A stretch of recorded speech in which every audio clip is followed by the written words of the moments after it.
बिस्मिल्लाहिर्रहमानिर्रहीम। अस्सलाम वालेकुम students, welcome to my YouTube channel learn with Numan. आज की इस वीडियो के अंदर अपना फिजिक्स फर्स्ट ईयर का चैप्टर 7 स्टार्ट करेंगे, जो कि है वेव्स एंड वाइब्रेशंस। ठीक है, तो वीडियो स्टार्ट करने से पहले आप लोगों से गुजारिश है कि चैनल को लाजमी सब्सक्राइब करें और वीडियोस को अपना क्लास फेलोज के साथ जरूर शेयर करें। आज हम इस चैप्टर का पहला टॉपिक वेव्स देखेंगे, उसकी डिफरेंट टाइप्स देखेंगे, वेव्स की कुछ प्रॉपर्टीज देखेंगे। ठीक है, तो आप लोगों ने जरूर गौर से सुनना है, वीडियो को पूरा देखना है। अगर कोई चीज समझ नहीं भी आती तो एक बार जब आप वीडियो पूरा देखते हैं तो एंड तक तमाम चीजों को क्लियर कर दिया जाता है। ठीक है, तो सबसे पहले हम स्टूडेंट्स वेव को डिफाइन करते हैं।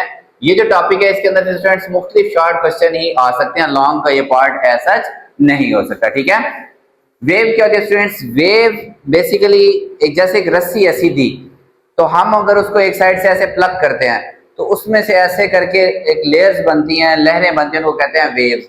जैसे समंदर है, समंदर की सतह पर जब पानी ऐसे ऊपर नीचे होता है तो टाइड्स, उनको हम क्या कहते हैं? वेव्स। तो वेव्स बेसिकली क्या होती हैं? Wave is a disturbance in a medium. किसी भी मीडियम के अंदर जो डिस्टरबेंस होती है, और वो डिस्टरबेंस जो which carries energy away from the source, वो अपने सोर्स से एनर्जी को क्या करती है? दूर लेके जाते हैं। फॉर एग्जाम्पल, मैंने इसमें से बुक से रिलेटेड एग्जांपल नहीं लिखी हुई, ठीक है, ये वाली बुक में मौजूद है। तो वो मैं आपको बता देता हूँ बुक में कौन कौन सी है। जैसे सन से हमारे पास कौन सी एनर्जी आ रही है? लाइट आ रही है।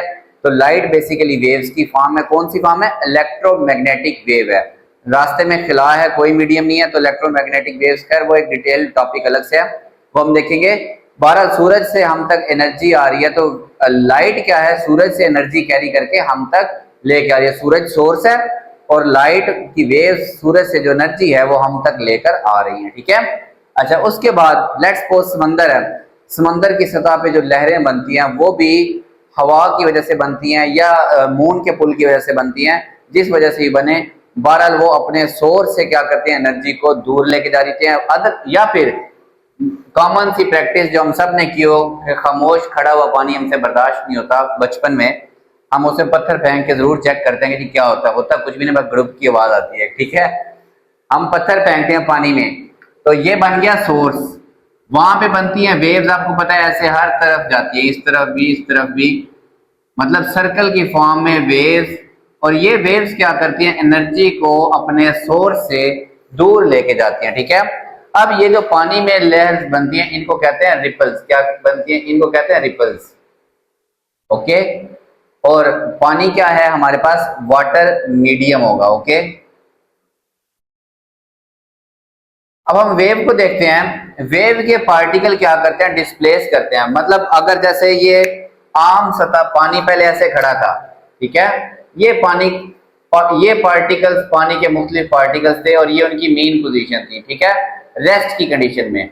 फिर मेरे जैसा या आप जैसा कोई शरारती आया, उसने इसमें पत्थर फेंका, तो ये जब ऐसे हुई तो ये वाला पार्टिकल यहाँ पे, इसने इतनी डिस्प्लेसमेंट, ये वाला पार्टिकल यहाँ पे इतना नीचे आ गया। ठीक है, तो ये जो पार्टिकल्स की डिस्प्लेसमेंट होती है बेसिकली ये क्या होती है? Displacement of a particle of a wave is it's distance in a specified direction. Specified या ऊपर या नीचे, ठीक है, साइड वाइज भी हो सकता है। ठीक है, आगे पीछे भी हरकत कर सकते हैं ये। ठीक है, in a specified direction is the distance. ये क्या है? इसका डिस्टेंस है अपनी रेस्ट की हालत से किसी भी खास स्पेसिफिक डायरेक्शन में। ये इसका क्या कहलाता है? डिस्प्लेसमेंट कहलाता है उन पार्टिकल्स का।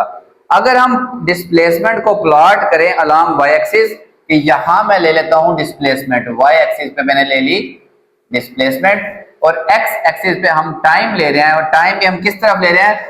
जिस तरफ हमारी वेव एनर्जी को कैरी कर रही है उस तरफ हमने टाइम ले लिया। तो ये हमारे पास देखे, लेट्स सपोज ये पानी खड़ा, तो ये उनकी रेस्ट की कंडीशन थी। अब यहाँ जो पार्टिकल था वो यहाँ आ गया। ठीक है, तो ये उसकी डिस्प्लेसमेंट है। इस पार्टिकल की यहाँ से यहाँ तक डिस्प्लेसमेंट है, इस पार्टिकल की नीचे वाली साइड पे है। ठीक है, यहाँ पे फिर इसकी ऊपर है, इस वाले की भी ऊपर है।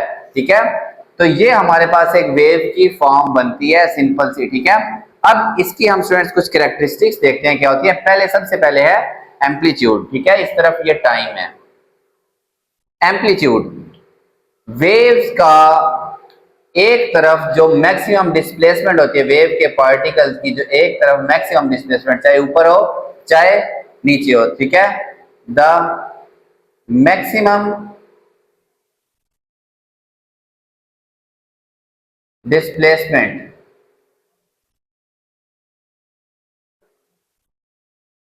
Particle from mean position, mean position से जो सबसे ज्यादा ऊपर या सबसे ज्यादा नीचे, ये देखें ये मीन पोजीशन से यहां पे या ये मीन पोजीशन से यहां पे आया, ये कहलाता है स्टूडेंट्स एम्पलीट्यूड कहलाता है हमारे पास। ठीक है, ये क्या कहलाता है? एम्पलीट्यूड। ओके, समझ आ गई? ये मीन पोजीशन थी तो यहां से लेके यहां तक इसका जो मैक्सिमम डिस्प्लेसमेंट, ये इसका एम्पलीट्यूड नहीं होगा, नो, एम्पलीट्यूड होता है मैक्सिमम वाला, ये इसका एम्पलीट्यूड नहीं है, इसका एम्पलीट्यूड ये वाला होगा। और अगर वेव एनर्जी लूज ना कर रही हो तो ये सारे एम्पलीट्यूड क्या होंगे आपस में बराबर, और हम इनको बराबर ही कंसिडर करेंगे। फिर आ जाते हैं students wavelength. Wavelength पता है क्या होता है? The distance between two consecutive crests और ट्रफ्स, दो लगातार क्रेस्ट या ट्रफ के दरमियान में जो डिस्टेंस है वो कहलाता है वेवलेंथ, और इसको हम डिनोट करते हैं लैम्डा से, और इसका यूनिट लेते हैं मीटर्स में। ठीक है, वो मुख्तलिफ यूनिट हम जब केमिस्ट्री में केमिस्ट्री कह रहा हूँ, हम जब स्पेक्ट्रोस्कोपी वगैरह स्टडी करते हैं तब इनके यूनिट्स हो रहे हैं, लेकिन हम जो यूनिट्स लेंगे वो क्या होंगे? मीटर में ही होंगे। इसको कहते हैं वेवलेंथ। अब ये दो क्रेस्ट्स या दो ट्रफ्स क्या है? ये जो टॉप वाली पोजीशन होती है स्टूडेंट्स, ये कहलाते हैं क्रेस्ट। ये क्या कहलाते हैं? क्रेस्ट।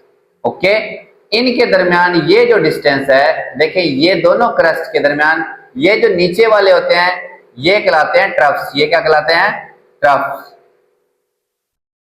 या क्रेस्ट के दरमियान या ट्रफ के दरमियान जो डिस्टेंस होता है ये कहलाता है वेवलेंथ। क्या कहलाता है? वेवलेंथ। ठीक है स्टूडेंट्स, ये इसकी वेवलेंथ की सिंपल सी डेफिनेशन है। नेक्स्ट हमारे पास है जी टाइम पीरियड। टाइम पीरियड क्या होता है? टाइम टेकन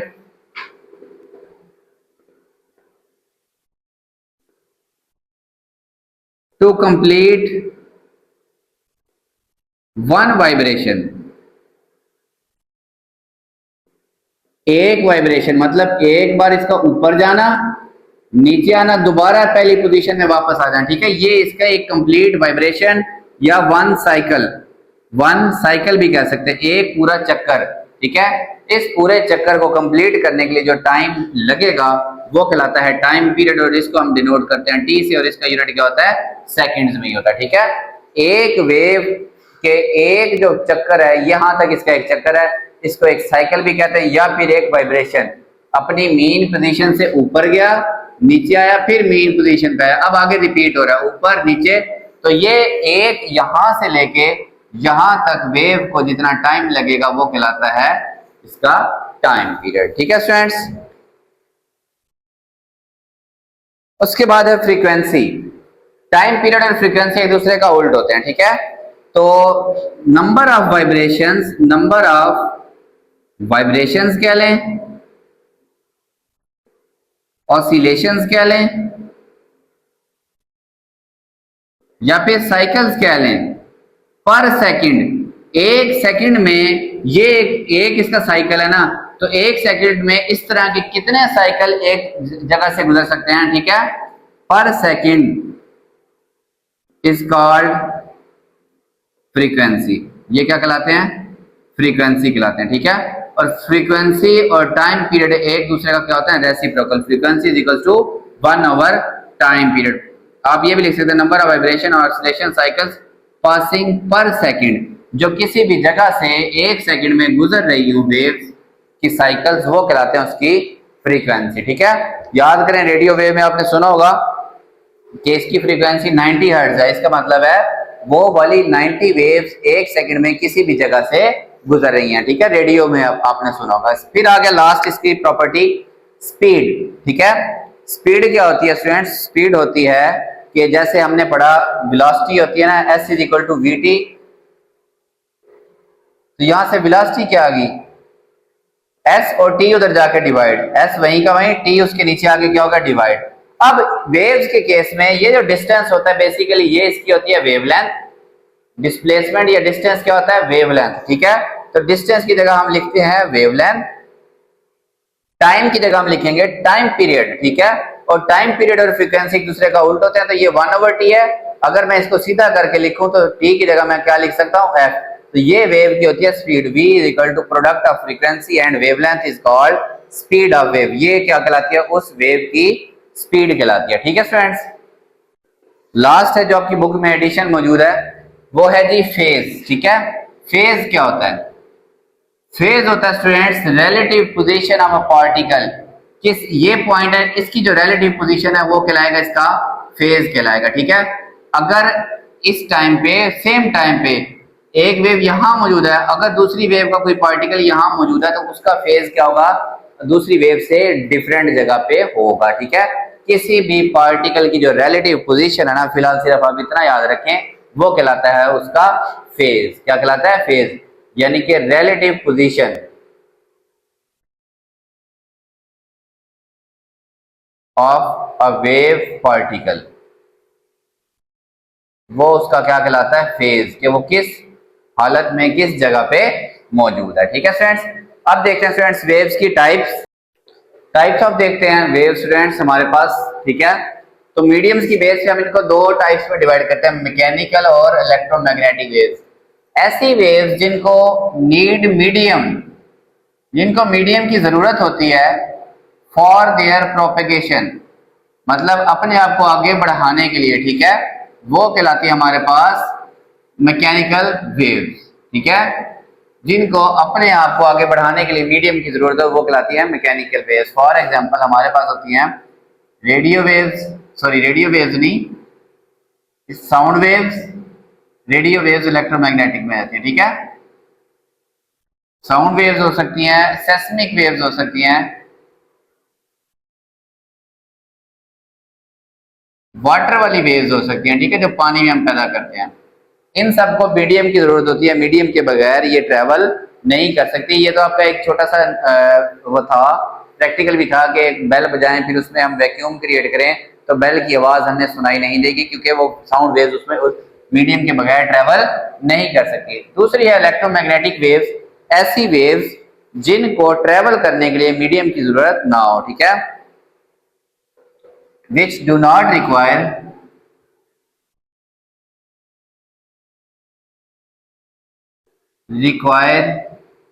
any medium, जिनको किसी मीडियम की जरूरत ना हो फॉर देयर प्रोपेगेशन, अपने आप को आगे बढ़ाने के लिए। ठीक है, फॉर एग्जाम्पल, इसकी एग्जाम्पल क्या होगी? लाइट है, सूरज से आने वाली रोशनी, ये इलेक्ट्रोमैग्नेटिक वेव है। ठीक है, एक्स रेज हैं, gamma rays, cosmic rays, UV ultraviolet radiation जो सूरज से आ रही है, सारी क्या है हमारे पास? Electromagnetic wave. ठीक है, फिर आ जाए स्टूडेंट्स क्वांटम वेव्स कौन सी होती हैं? वेव्स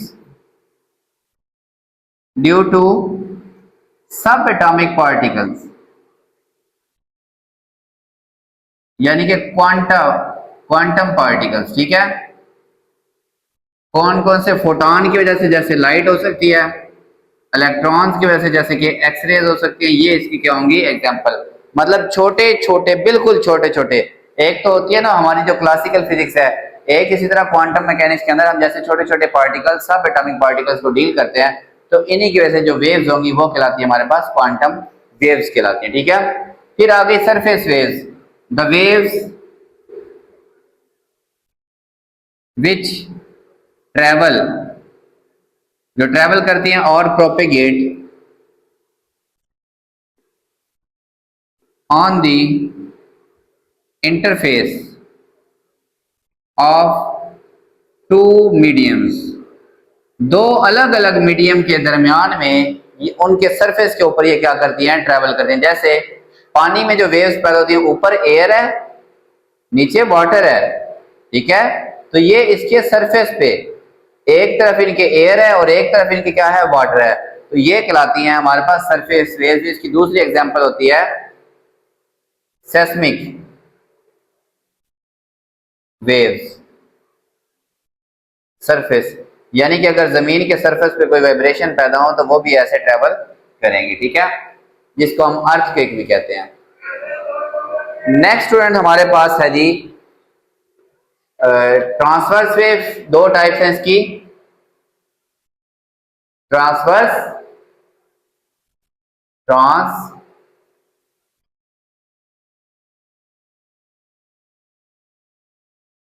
और दूसरी होती हैं लॉन्गिट्यूडनल वेव्स। ठीक है,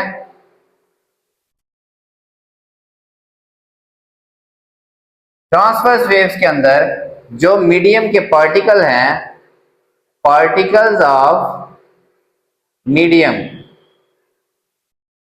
वाइब्रेट करते हैं या ऑसिलेट करते हैं परपेंडिकुलर टू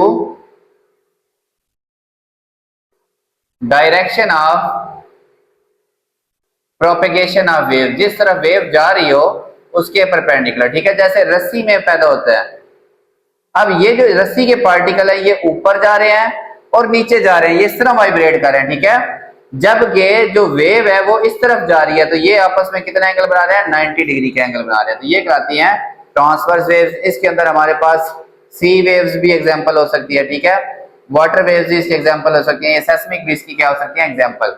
लॉन्गिट्यूडनल वेव्स, अगर फ्रेंड्स हम स्प्रिंग है ना, ये स्प्रिंग है, इसको यहां से हम थोड़ा सा खींच के, ठीक है, मैं इसको थोड़ा सा खींचता हूं और इस तरह धक्का देता हूं वापस। ठीक है, तो इसके अंदर पार्टिकल करीब दूर ऐसे करके ये वेव बनेगी। ठीक है, इसके पार्टिकल आगे और पीछे हरकत करेंगे। ठीक है, और वेव इसी तरफ जा रही है, फिर वापस भी आ रही है, और पार्टिकल भी इस तरफ और इस तरफ हरकत कर रहे हैं, तो ये स्टूडेंट्स उस तरफ हरकत करते हैं वेव के पैरेलल। ठीक है, पार्टिकल्स ऑफ मीडियम